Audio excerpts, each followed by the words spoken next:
makes me sound a lot more interesting than I really am. And it's good that we didn't really check all that stuff off the list. As she said, I started my journalism career as a freelance photographer in Vietnam back in 1966. I believe that I was the youngest fully accredited foreign correspondent to cover the war. The only other fellow who has a claim on that is dead, so he's not going to stand up and contradict me. In that war, when I was in Vietnam, I fell in love with runs, with infantry. The things that we asked these guys to do, and in those days it was all guys, is pretty astonishing. And my concern when I came home from that war was that people here at home didn't have a full appreciation of what we put these people through. And in that war, it was very difficult in this country for many people to hate the war but love the troops. And this deeply hurt me. And I've spent a great deal of my career since then trying to tell the stories of these people and the remarkable things that they do and the awful, sometimes nearly unspeakable experiences they endure. So when President Obama doubled down on his Afghanistan bet last December and said he was going to send 30,000 more troops to Afghanistan, I thought it would be a good time to do another film about the troops. And I teamed up with an outfit in New York called Partisan Pictures, which is a very accomplished documentary film production house. They just, a couple of weeks ago, won their 8th National Emmy. And we put together this proposal that we would go in bed with one of the units being sent to Afghanistan as part of the surge. And we'd be there sort of at the early part of their tour, and then come back at the end of the tour and tell the story, sort of carrying it from start to finish. And our idea was we would pick a relatively small unit that was going to one of the outposts in Afghanistan and pick 2 or 3 or 4 new characters, if you will, and tell the story of how the war is being fought and what these people go through the experiences of a relatively small number of these characters. The 30,000 troops that were going as part of the surge, the bulk of them were destined to go into training missions, to train Afghan soldiers and Afghan police. There was a contingent of Marines who were, in the term of art that they use in the military these days, going to have a more kinetic mission, and that was the Marines. And the Marine mission, when they went over there, was to find the Taliban and kill them. And that sounded like a lot more interesting film to me than a training mission.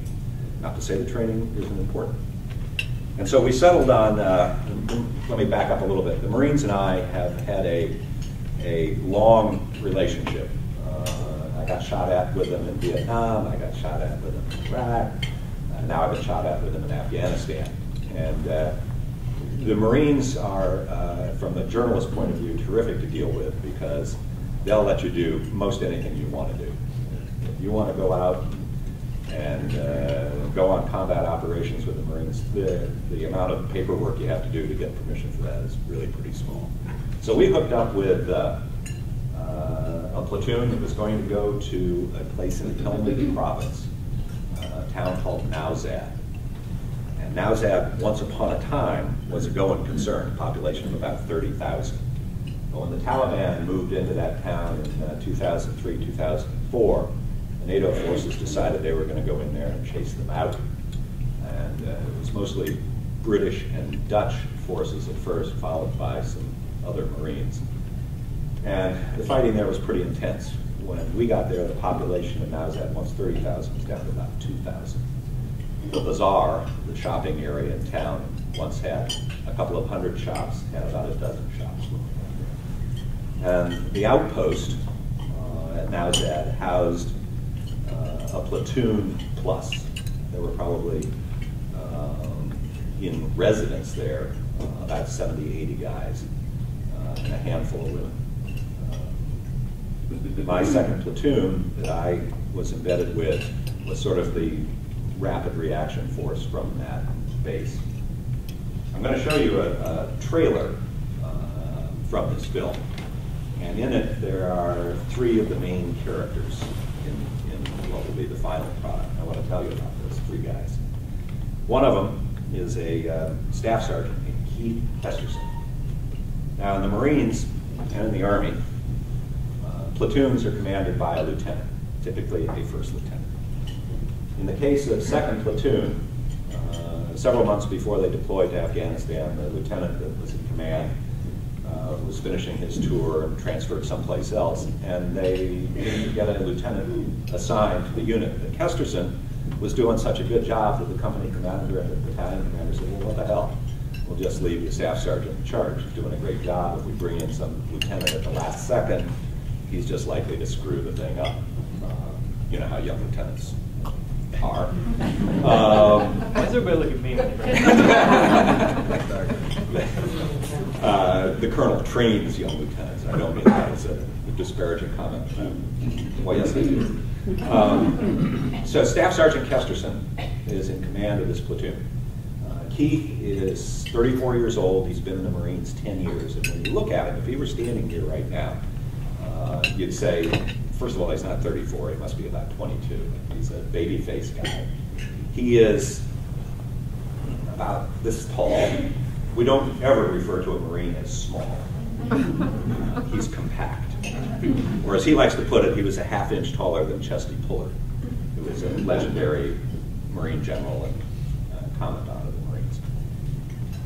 When Keith graduated from high school in a small town in Tennessee, he knocked around in a series of sort of dead-end jobs, married and divorced twice, had a kid, spent a couple of nights in jail for youthful indiscretions, and then joined the Marine Corps. And as happens with some young people when they join the military, he found himself. He found what he's really good at and did a lot of growing up and has been a very successful NCO in the Marines. He's married again the 3rd time, and his wife is a lovely person. I think they're going to have a long life together.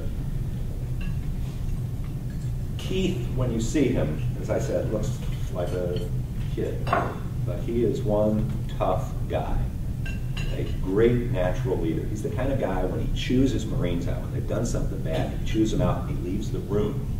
Instead of the Marines saying, what a jerk, which is the usual response when you've been chewed out by your boss, the Marines are more likely to hang their heads and feel shame that they disappointed Keith. Terrific leader. So you'll see him. He's the guy on the trailer that you see talking about there are people out there who want to kill us. The next guy is a corporal named Timothy J. Glover. TJ. TJ is from Coolville, Ohio. Coolville is the kind of town that the city limits sign is painted on both sides. Nice little town we're coming to, wasn't it? And he joined the Marines. And I was drawn to TJ as a character in this film as comic relief. When we would go into a village on patrol, he's a kid magnet. The kids in the village just somehow find TJ. And TJ also has a remarkable ear for foreign languages. Word comes in his ear, it comes out his mouth. And so he's often found sitting on the ground surrounded by little kids, TJ teaching them English, they teaching him Pashto. Now, being a 21-year-old Marine, the English he's teaching them, and the Pashto he's learning from them. But let me just say that he can say in flawlessly accented Pashto, go have intimate relations with your donkey. This is why I was drawn to TJ. But as I got to know him, he's way more complicated than that, way more complicated. He's the kid you'll see in this film talking about why he joined the Marine Corps. Finally, the 3rd character is a guy that I could make a whole movie about. He is one of the most charismatic guys I've ever met, and he really, it comes across when you see him on the screen. The Marines are part of the Navy. I don't know if you knew that. And they don't have their own medics. They depend on the Navy to supply them with corpsmen. And the third character is a Navy corpsman, Chief Petty Officer Eric Motes, known exclusively as the Chief. I'm sure there are guys who spent years with him and have no idea his first name is Eric. They just think his name is the Chief. The Chief is 37 years old, which made him the second oldest guy at Nowzad when I was there. When I wasn't there, he was the oldest guy at Nowzad. I like to say I'm the only guy covering Afghanistan who had both a media card and a Medicare card. And the Marines were always the young Marines were always kind enough to say, "You're really that old." One of them did ask me if I'd covered World War II, and he wasn't kidding. You know, if it's before last week, if you're 20 years old, it might as well be 300 years ago. The Chief is 37 years old. He's been in the Marines 13 years. He, in those 13 years, has had 6 combat tours. The last 3, before he went to Afghanistan with my crowd, was with the SEAL teams. So he is one very tough brother. His last tour with SEALs ended 3 weeks before he deployed to Afghanistan with his crowd. As you might imagine, he's divorced. He'd been married to a Navy nurse who got a little tired of 6 combat tours in 13 years. He is hell on wheels when it comes to doing his job. When he goes on patrol, he carries a sniper rifle with a silencer, suppressor, which he refers to as preventive medicine. As tough as he is, as accomplished as he is, as hard a guy as he is, he's the funniest guy I've ever met in my life. He has the knack of, in very ugly situations, relaxing the people around him by being funny. And none of that's going to come through in the trailer. You're only going to see the other side of him. And he's the guy who's in there, you'll be talking about our pants aren't big enough for politics. So I went over there, we went down to Camp Lejeune to see these guys off in March. I took a student with me to help out. It was just I and a student. And we went down there and photographed their farewell, tears on the pier, as we like to call that. And then I worked with a videographer that I'd worked with at Army Times, and he and I had done 6 weeks together in Iraq, and we had a good working relationship. So I hired him to go with me for 6 weeks in May and June, which was pretty early in this outfits tour. And I left a week after classes ended, this graduation. And then I went back by myself in the end of July and August for a month to photograph the end of their tour. I got back into my condo here in Richmond at midnight on Sunday, and I was in the classroom for my first class Tuesday morning at 9 o'clock. That is to say, my body was in the classroom. Not quite sure where my head was at that point. You'll have to ask my students, who seemed pretty goggle-eyed about it all. And then when these guys came home in September, I went down to Camp Lejeune again, took my son as the second cameraman, and took 2 students with me to help out, Christy Burkhart and Julia Tate, who describe it as one of the most awesome experiences of their life, which sort of reinforced my notion that telling the stories of what these people and their families go through is an important thing to do right now, because not very many people in this country have firsthand experience with military life. And seeing these guys come home and seeing how emotional an experience that was left the 2 students, my son, in tears. I, of course, never cry, but it was pretty emotional. And the platoon, I'm happy to say, didn't lose anybody on the tour. They had some people injured, but they'll probably, the injured will probably all fully recover. So I think what I'll do is let's show you this 6-minute trailer.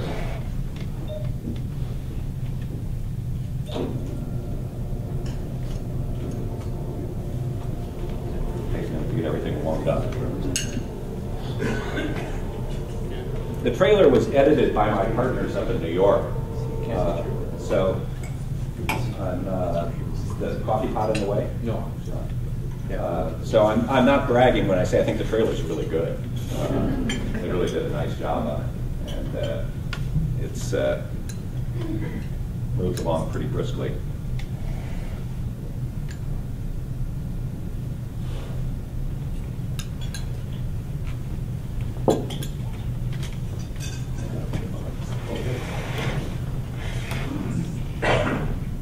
Okay, here we go.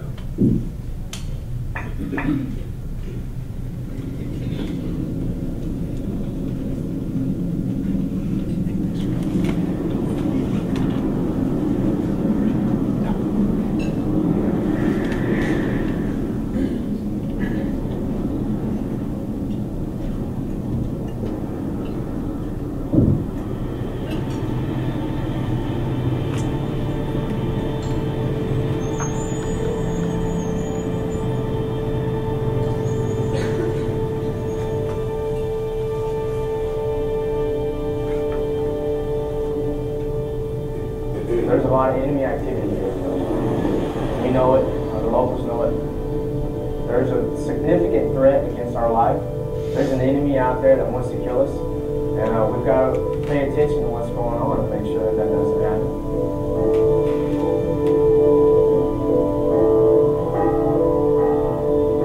In this area, I've probably encountered close to 200 IEDs.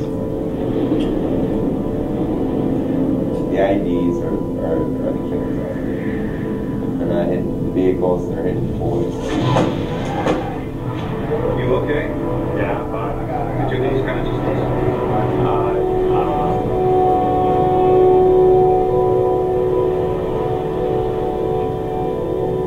No, we haven't lost anyone from the team yet.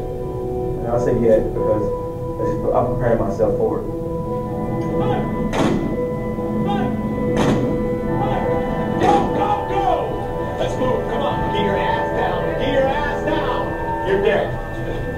This place really brings up the patience, that's for sure. You wanna fucking cooperate? And be a goddamn professional? Huh? It's just something about being in a hot ass desert for 7 months just makes you an angry person. Look at me! That's my job. Look at me! I joined the Marines to serve my country.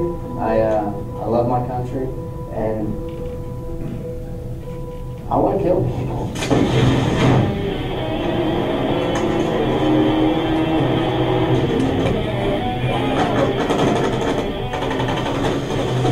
What do you think? Make it go, you know, you're saying that whatever you see you talk about, shoot them, don't shoot us. The elders are just as scared of the Taliban as the people are. And we get there to show them that we're willing to face the Taliban. We're willing to go anywhere the Taliban is, and we're not afraid of it.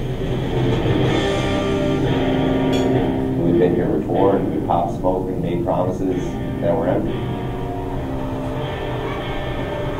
To gain their trust back, gain their respect back has been huge. And I think we're accomplishing that. Baby steps, but we're making headway.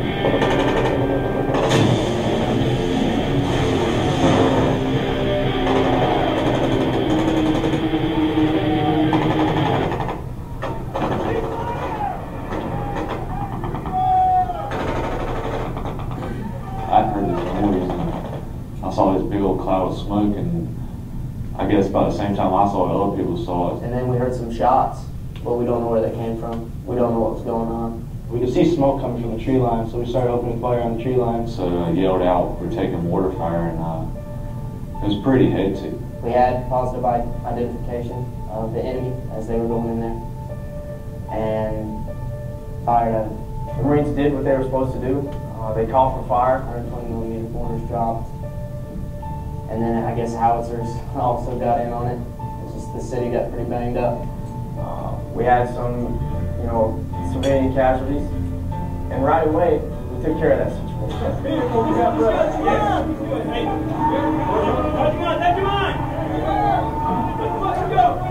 Somebody help me get this guy. He's fucking gone. He's fucking hurt. Well, we can't just leave him here. Everybody calm down.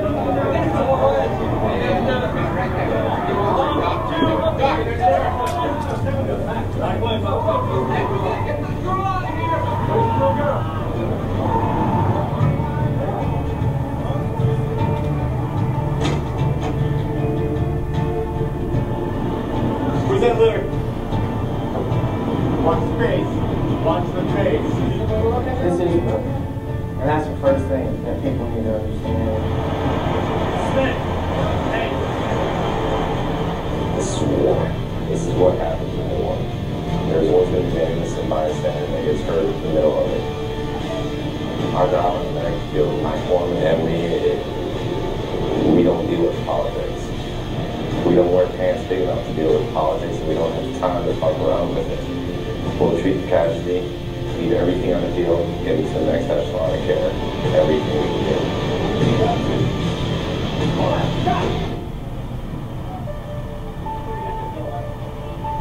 He's got a body back. Get him out of here.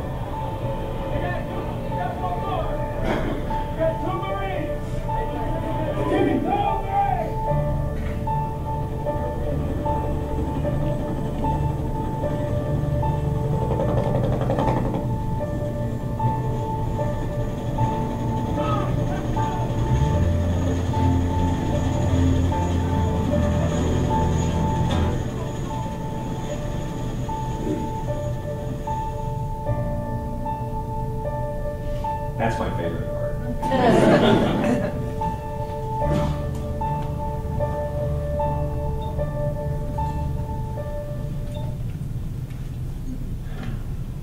Well, there we have it. A little light lunchtime entertainment. Questions?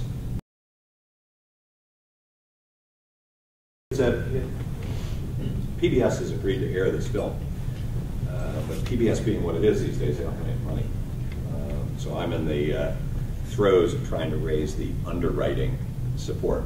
Underwriting, you know, that's the part at the top of the PBS show where they say, this show made possible through the generous support of, and the people who follow are the underwriters. So I need about $500,000, and I've got about 10% of that right now. So that's for continued processing of these images into a production? Yeah, and I fronted the expenses so far, so I hope to be repaid for that. In fact, my entire retirement is counting on being repaid for that. Or I'll just continue to be the oldest living workhorse. How long do you expect it to be, Robert? The film? Yeah. It'll be a 2-hour film. Or I guess in PBS time, a 2-hour PBS film is about 157. And we have more than enough material for that. And you know, the editors, the upfront cost, the actual, you know, going out there and shooting it, paying for all the stuff associated with that, is maybe 80, 90 grand. The bulk of it is post-production, the editing, writing. If we have to license some music, and you know, to make a network quality product ain't cheap. So if any of you, you know, have an extra $500,000 lying around, I'd be happy to do that. Oh, the guy. No, you have a question. Damn. When the village got shelled, incidentally, the Taliban mortar team did set up in the village and fired at us. And, you know, we took the bait and fired back. And there were 2 people killed, 2 adult men.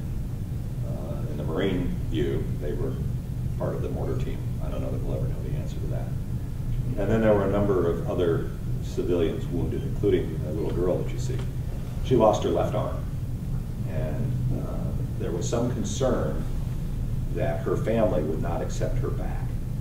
In the villages in this part of Afghanistan, young girls are married off, and the family of the girl expects payment for that.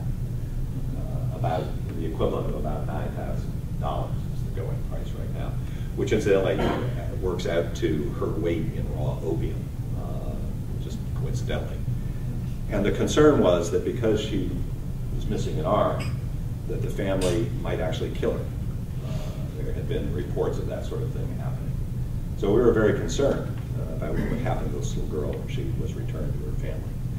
So when the Marines went back into that village on subsequent patrols, they always made a point of going to that family's home to see the little girl. And the last time I saw her, she was still alive, she was clean, her clothing was clean, she didn't seem to be cowering fear of her family members. So, as the dad said, we'll probably have to narrate her off to a cousin. But she's not been hit over the head and thrown down a dry well, which was one concern.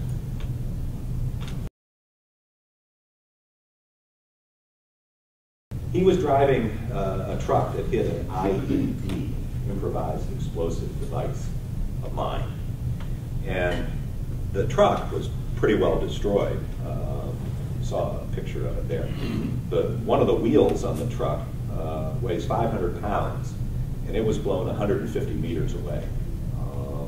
And yet both of the guys who were riding inside the truck survived, although they both had very serious concussions. And you know, when I asked him, as my voice said, did you lose consciousness? And he says, I don't know. That's yes. And he was flown off. He and the other guy in the truck were flown off to a hospital. I don't know. I haven't tracked him down yet to see what his current condition is. But the IEDs are what were really slowing these guys down. They started out, the company, you know, there are battalions, and battalions are made up of companies, and companies are made up of platoons. The company that this platoon belonged to started their tour with 50 armored vehicles, MATVs for the most part. And at the end of the tour, they were down to 20, which really constricts their ability to patrol and take the fight to the Taliban. And by the end, they were doing almost no real patrolling because they didn't want to lose any more vehicles and really be stymied. Of those 50 vehicles that were blown up, and blown up to the extent that they were rendered inoperable, nobody inside those vehicles died. The most serious injuries were two fellows who lost legs when their vehicle was blown up. But most of the other vehicles, the people riding in them, suffered concussions, and in varying levels of seriousness. And that is the signature injury of this war, is a traumatic brain injury. And that can have very devastating long-term effects. And some of the effects don't show up immediately. A lot of the symptoms of it mimic post-traumatic stress disorder, anger, short-term memory loss, speech problems. And the problem we're going to have with these guys is some of these symptoms aren't going to manifest themselves for 4 or 5, 6 years down the road. And it's going to be very hard for them then to go to the VA and get benefits, because the VA is going to not, without some logic, say, we don't know what happened to you between your time in Afghanistan and now. You could have been in motorcycle accidents, you could have been in barroom fights, all of which, incidentally, for Marines, is a pretty common occurrence. And so it's going to be a very vexing long-term problem for us to resolve. And given our track history of dealing with things like Agent Orange, post-traumatic stress disorder, I'm not especially optimistic that we'll come up with a very generous solution.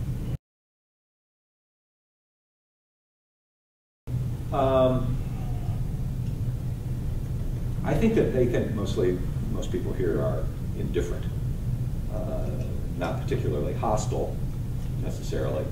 And most of them report when they come home they're treated very well. You buy them drinks and, you know, pat them on the back. And they're, you know, I've been on airplanes with service members, and the pilot will say something, will call out, you know, that there's a, you know, Sergeant Smith flying with us, and there'll be a spontaneous round of applause. I've been in airports where troops coming through, and clearly in fatigues that have seen some hard wear, you know, people just standing there and applauding. So in that sense, they feel supported.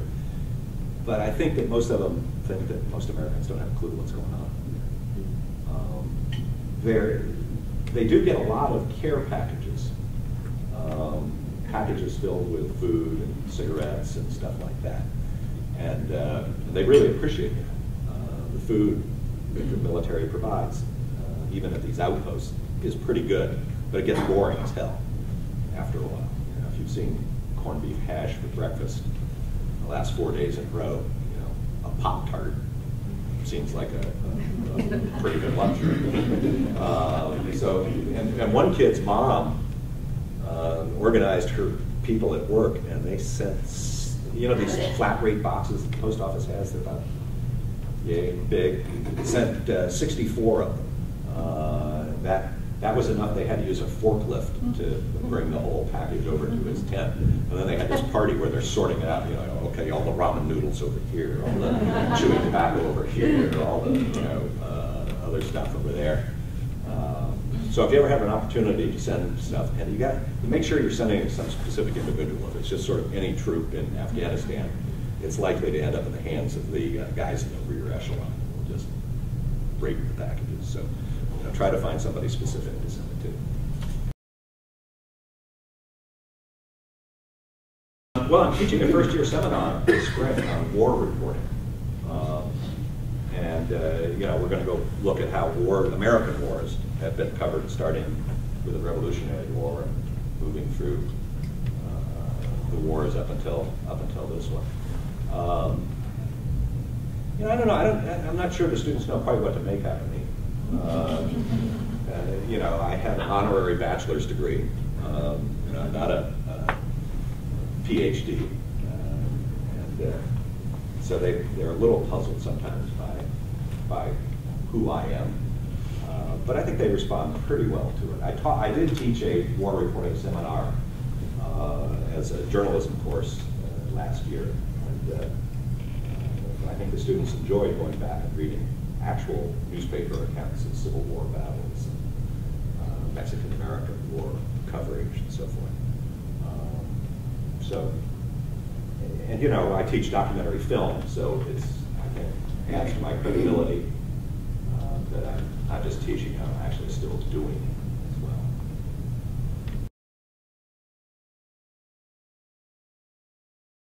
well. Never. That was part of the deal, was that we would have unfettered access. And the Marines are fabulous about that. I mean, their command center is filled with secret stuff. They have surveillance equipment that its exact capabilities are supposed to be secret, although it's pretty clear the bad guys know exactly how to evade it. But we're allowed in that room. We were allowed to shoot in that room. And they understood that both I and my photographer are experienced enough. We know what stuff we can't show. But the other deal that we have with the Marine Corps is when this film gets to the rough cut stage, which is a very advanced stage of production, they get the opportunity to look at it for the purpose of a security review only. So they were comfortable letting us be every place. And anytime they went out on patrol, they always made room for us. Sometimes that meant the vehicle got a little crowded, but the young Marines loved it. They're going to be on television.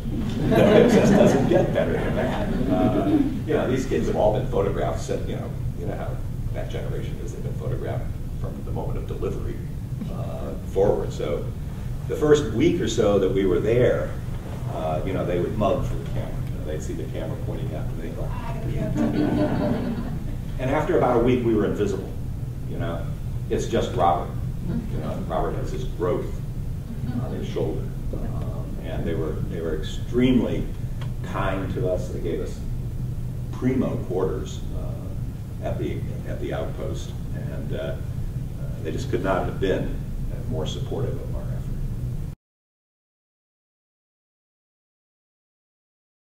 effort. Well, when I was in Vietnam, I was a still photographer, so I've got tons of photographs, still photographs. That incidentally, I have a website, VietnamPhotography.com, that still gets about 300,000 hits a month, and continues. What is it again? VietnamPhotography.com, or alternatively, VietnamPhotographer.com. But if you just Google my last name, it'll show up. Now, I didn't shoot any film to speak of there. I proposed a couple of documentaries looking back at Vietnam. Never been able to get much traction with them. The networks, even the cable channels, seem to think there's not that much interest in the Vietnam War. I think they're wrong, but they've got the channel and I don't.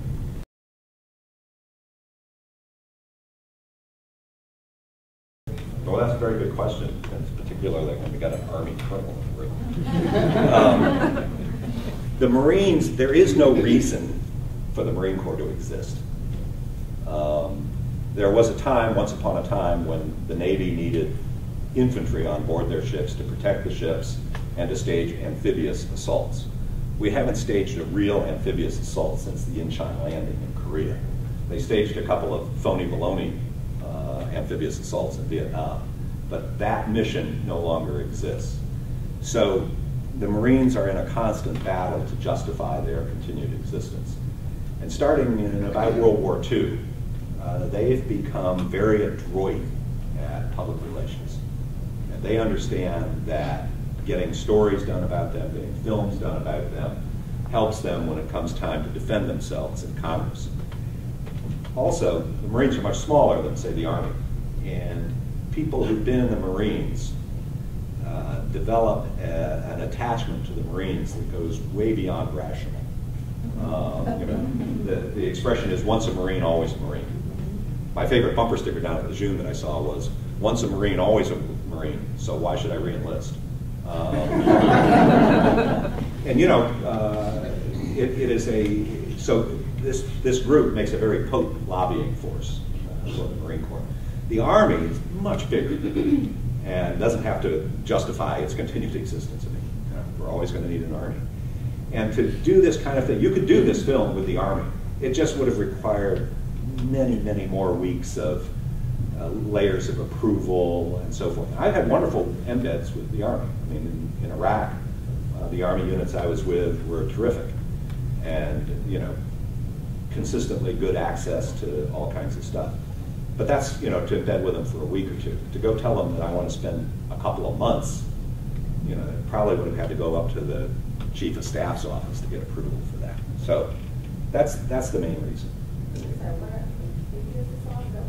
Yeah. Where they get in landing craft and they race from the big boats to shore, and the front end comes down and they come running out, like the opening sequence in Saving Private Ryan. That was an amphibious assault. Which incidentally was an Army unit. Which was an Army unit. The last amphibious assault the Army's made too, right? They didn't do any amphibious assaults in Korea. No, wait a second. Well, they were involved in Incheon. They were in Incheon, sure. And a few things in Vietnam. They read one. But that's the main reason.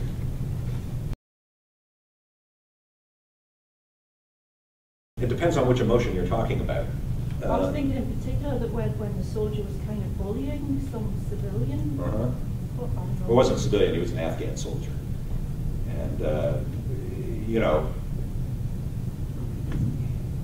I didn't have a dog in that fight, I'm just there to photograph the fight. When the civilians were wounded, if you're a photographer, there's just parts of your brain that you don't engage, and you're concerned about making sure you're documenting the events as well as you can. I'm often asked, and I'll just go ahead and ask myself this question: are you afraid? And the answer to that always baffles non-journalists. The answer is pretty much no, because when I'm looking at the world through ground glass, either a video camera or a still camera, there's an element of unreality. There's that little barrier. And in Vietnam, in daylight hours, I never remember being frightened, even in some very dangerous situations. At night, when I couldn't make pictures, I was scared to death. But as long as I could be doing my job, I could focus on that. The emotional involvement, I mean, clearly, I think it's got to be clear to you, I love these guys. I don't want anything bad to happen to them. I want them all to come home safely. I want them to live happily ever after. You just can't spend that much time with a group of guys like that and not become attached to them. I think that some of the things that people don't understand about infantry guys, enlisted infantry guys today, is they are very damn smart. That is not where the people in the military who are, that's not where the dumb people in the military get put these days. They get put in the infantry. Because what we expect them to do is very complicated, not just in terms of using the weapons and maneuvering and communicating and navigating, all that stuff, which is hard enough. It's the dealing with the civilian population in insurgency. So these guys, and in the infantry it still is all guys, these guys are smart. They generally come from places like Poolville, Ohio, and Pig Whistle, Arkansas, you know, smaller places. And they are generally from families where parents didn't go to college. You know, if we use the term working class in this country, most of them come from working class families. If they had had the financial resources and maybe a little more maturity in some cases, they'd have gone to college. And many of them will go to college when they come home and get out of the service. Not only are they very smart, they're very funny. They have the wryest, darkest, most twisted sense of humor. I get along with them perfectly. For instance, one of the kids came to me one day. We were sharing the same, living in the same building. And he said, "Your film would be better if some of us got killed, wouldn't it?" A question, incidentally, that cuts just a little too close. And before I answered, he said, "You're hoping some of us get killed, aren't you?" And I looked at him and I said, "No, Thayer, I'm not hoping some of you get killed, I'm hoping you get killed." And, you know, he found that hilarious, you know, and off we went. And, you know, I managed to deflect the question. But that's the kind of humor they have, and it's very, very dark. When they drive through some of the villages, sometimes the kids are waving and smiling, sometimes they're throwing rocks out. So when my photographer and I left at the end of our first 6-week tour over there, our guys we were going to catch a plane later in the afternoon. They were going out on patrol, and they were all giving us a hard time. "Oh, you're going to miss the big one. This is going to be the big one. You're going to be so sorry you missed this one." So as they're driving out of the compound, my photographer and I stood there and threw rocks at them. And they thought that was funny, you know, because that's how they are.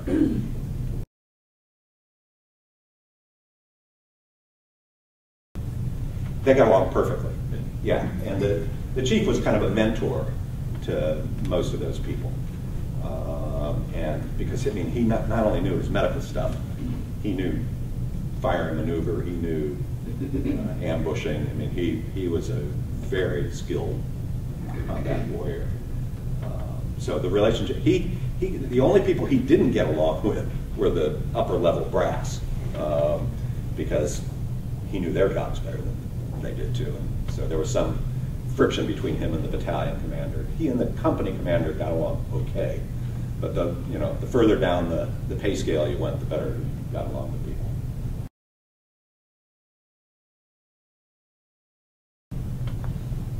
You've been doing this for quite a few years. 44, I believe, if you want to do the math. Well-rounded career. Do you see any difference today in the way you are accepted by the troops with whom you are vetting versus the way people may have accepted your presence early in your career?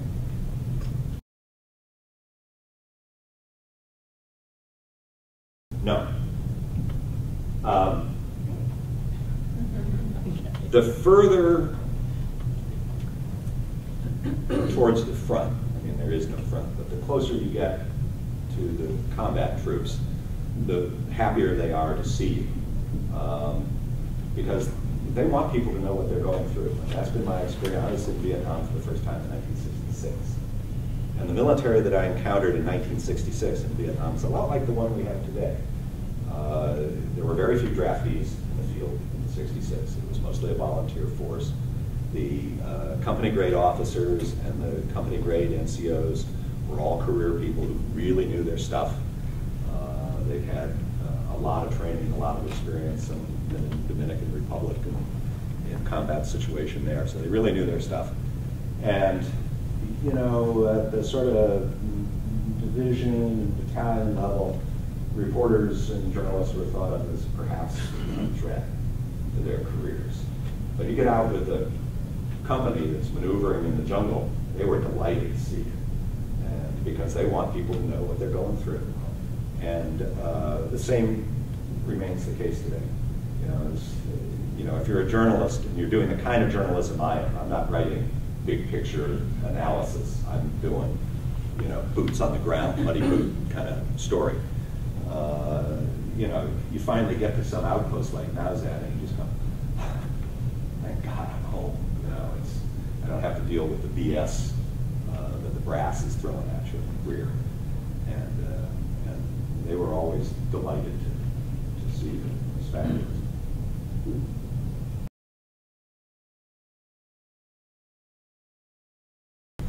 Well, I have a terrible confession to make. I never watch network news. I find it unwatchable. I have a very expensive, big flat screen TV at home. And if I were watching network news, I would probably hurl something through. I do listen to NPR's war coverage. And, if I were to make any improvement, it would be I would have more people in the field. Actually out there with the troops. The problem with that right now is, first of all, it's blindingly expensive for a TV network or a newspaper to keep people permanently in Iraq and Afghanistan. The New York Times Bureau in Baghdad, their security costs each year are northward of $1 million. This is at a time when newspapers are struggling to exist. So it's blindingly expensive. And two, the military makes the process of getting embedded these days so time-consuming that a lot of people are chased off by it, because the week that you sit down sitting at the headquarters base waiting for your ride and credentials to be approved, it's ka-ching, ka-ching, ka-ching. The clock is running, money is being spent. So a lot of people are pulled back from that. But that's the improvement I would make. I would try to get more people out there photographing and reporting on what's being done. Any other questions? If any of you want to write a check, pay for this, it'd be great. Okay, well, if there are no other questions.